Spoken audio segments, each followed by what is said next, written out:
The people's vote is a scam.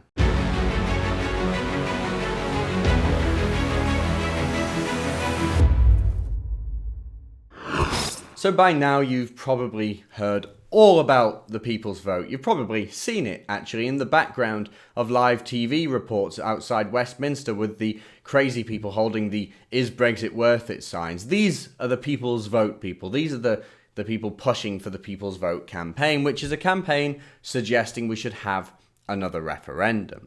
Should we have another referendum? Well, no. Here's the thing. In order for the first referendum to be respected, then you at least need to implement the results of it.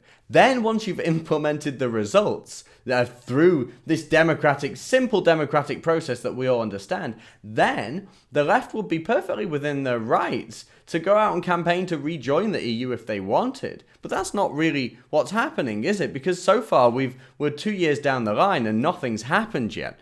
And by the way, it's worth mentioning that the EU has a history of having referendum after referendum until they get the results that they want. So it's interesting that all these numpties in the UK are basically just political pawns for the authoritarian EU project. The people's vote is based on this idea that Brexit isn't working, which is fundamentally a lie, because Brexit hasn't happened yet. It's not true. Brexit isn't being negotiated properly. There's the crux of this. They say, oh, it's not working, but really, in reality, it's the poor negotiating that's the problem here, not Brexit. And the People's Vote campaigners say that because it's not working, as they say, we need a vote on the final say, including an option to cancel the entire thing. Can you believe it? So we vote for Brexit, the negotiating's terrible, we're told, oh, it's not working, let's cancel the whole thing, as if the first vote didn't even happen in the first place. And this really bugs me. I've been thinking a lot about this lately, which is why I wanted to do this video,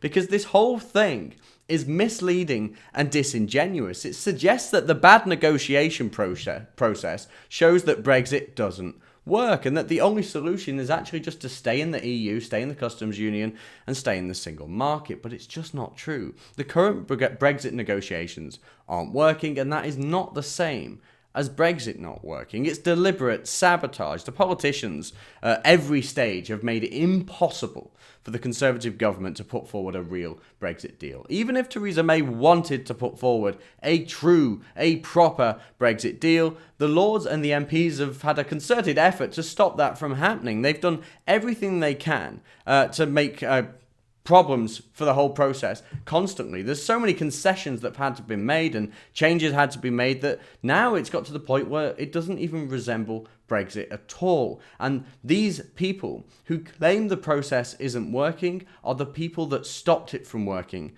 in the first place. So once they make it difficult, they have the audacity to claim it's not working and then call for a people's vote. The left claim it's democratic to ask for this extra referendum, but I say the only democratic option at this point is to implement a full Brexit, maybe leave on WTO rules, and allow time for the results to be seen. Allow some time for the whole thing to settle, for the economy to settle, and for people to live without an authoritarian dictatorship from abroad telling them what to do, and see how they like it then and only then will I not begrudge the left for their campaign to re-enter the EU. But I know that the public won't campaign for that because they'll be happy with the results. I say this without any doubt whatsoever. When the people who claim that Brexit isn't working are the people that have been sabotaging Brexit at every step of the way, we know that the People's Vote movement is an absolute scam. If you like that and want to see more, remember to like and subscribe and download the new Rebel app from the Apple App Store and the Google Play Store.